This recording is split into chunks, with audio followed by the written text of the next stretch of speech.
di jalan Allah. Ini Masjid Enam Syuhada lagi dikunjungi sama Ketua Hilmi. Modal awalnya berapa Pak Yudi Pramuko? 750.000 rupiah aja. Jadi ini 500 jutaan nih barang. Sekarang udah habis 310. Masya Allah, tuh udah pakai keramik, laponnya tinggal. Granit tuh kayak marmer. Tuh, Masya Allah nih, sampai juga kita ke sini. Masjid Enam Syuhada, ngapa namanya Masjid Enam Syuhada, Ya, Pak Yudi? kita mau mendokumentasikan perjuangan dakwah nama anak muda pengawal Habib Rizik Syihab itu. Masya Allah. Yang dibunuh sama orang jahat di kilometer 50. Kilometer 50 ya. Itu kan simbol memperjuangkan dakwah itu kita harus memberikan segalanya untuk Islam kan ya. Untuk Masya dakwah Islam. Allah. Dan nama anak muda itulah yang sudah memberikan segalanya untuk Islam. Masya Allah. Apa nanti nama pemuda itu ada juga di sini mungkin diterapkan? Mungkin namanya Enam Syuhada. Enam Syuhada Iya. itu, Enam Syuhada dipasang di sini, Enam Syuhada. Beb Ali, apa yang dikomentarin dari ini semua, Beb Ali? Masya Allah, luar biasa. Dari uang 700.000, kalau pengen ternyata bisa. Bisa. Allah kirim. Tuh, bisa. Ya, dengan Masya. dengan masuk satu gang kecil, tapi Bapak ini luar biasa. Kecil tuh. Oh, Masya Allah ya. Satu call aja. Masya Allah. Perjuangan Pak Yudi Pramuko, YouTuber sejagat paling tua. Tertua di semesta. Tertua di semesta. Masya Allah. Tukang donat. Tukang donat. Tukang donat dari Paru. Ini saya laporkan dari lapangan ini, langsung dari Masjid Enam Syuhada. Masya Allah. Dan ini dia. Dalam lihat ah. Tuh, lihat tuh masjidnya. Tuh imamnya di situ tuh. Malam-malam lagi kita. Masya Allah. Masih kurang nih. Atapnya katanya transfer aja. Assalamualaikum warahmatullahi wabarakatuh. Alhamdulillah wassalatu wassalamu ala rasulillah. Kita lihat ya nasib malang yang dialami oleh Denny Indrayana. Tadinya dirangkul oleh Mahfud MD supaya Den dorong itu Anies Baswedan supaya bisa lolos dan bisa ikut pertarungan dalam Pilpres 2024 supaya demokrasi kita sehat. Kalau Anies nggak ada ya nggak sehat demokrasi kita. Tapi setelah pesan seperti itu, sekarang Denny dipukul oleh Mahfud ya, dengan dilaporkan ke polisi. Dan nggak dibelain sama Mahfud, memang dia pengen Denny dilaporkan ke polisi karena dianggap sudah masuk kategori membocorkan rahasia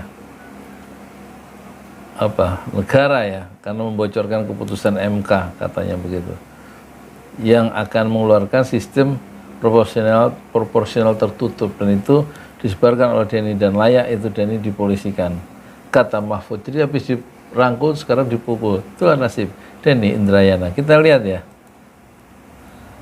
Lagi-lagi pakar hukum tata negara Denny Indrayana membuat pengakuan mengejutkan.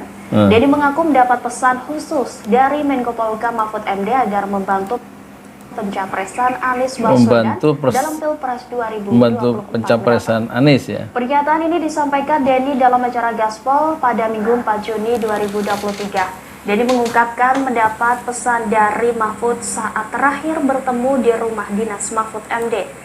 Adapun Mahfud beralasan dengan pencapresan Anies Baswedan, maka demokrasi di Indonesia menjadi lebih sehat.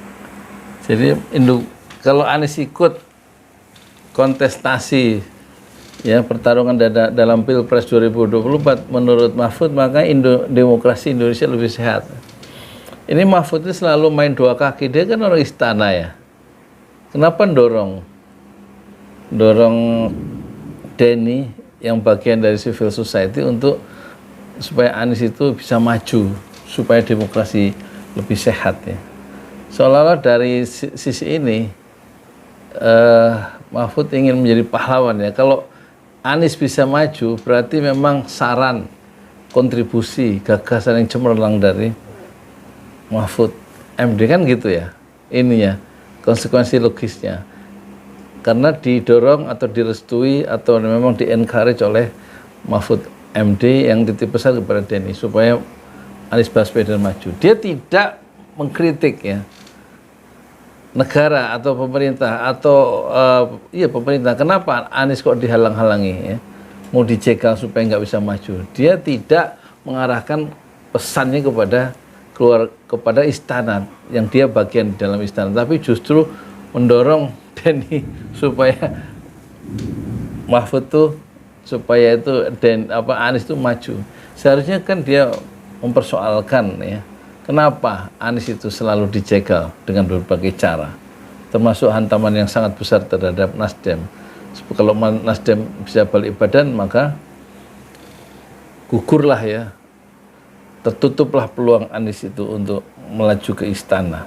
Setidak-tidaknya tidak bisa daftar ke KPU karena kurang dari 20% dari persyaratan presidential threshold yang disyaratkan 20% itu untuk bisa menjadi peserta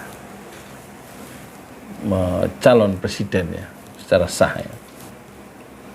Jadi Mahfud ini main dua kaki ya. Terserah Anda mau menilai terhadap manuver-manuver yang dilakukan oleh Mahfud selama ini. Dia tahu persoalan, kemudian dilemparkan ke publik, dan publik suruh mikirkan. Padahal yang bikin masalah adalah istana, dan dia bagian dari dalam istana itu, yang tidak bisa menyelesaikan masalah-masalah yang seharusnya diselesaikan oleh pemerintah Jokowi, yang dia merupakan bagian dari kabinet Jokowi. Sehat. Lebih lanjut, Denny mengaku cukup terkejut saat mendapat perintah dari Mahfud MD itu. Ia juga tidak mengetahui apa yang melatar belakangi Mahfud menyatakan hal itu. Denny enggan menduga-duga apakah Mahfud MD memiliki maksud politis di balik pernyataan itu.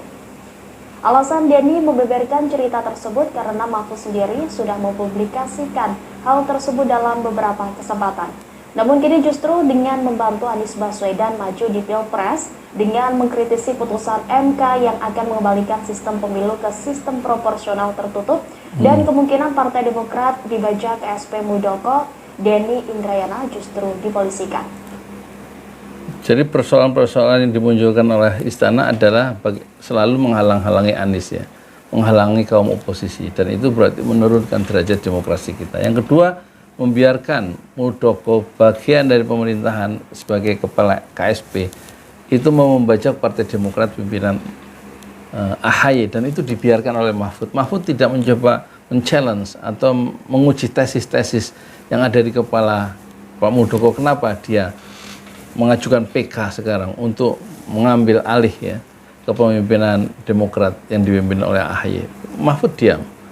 Kemudian kenapa Anies dihalang-halangi oleh istana? Mahfud juga diam.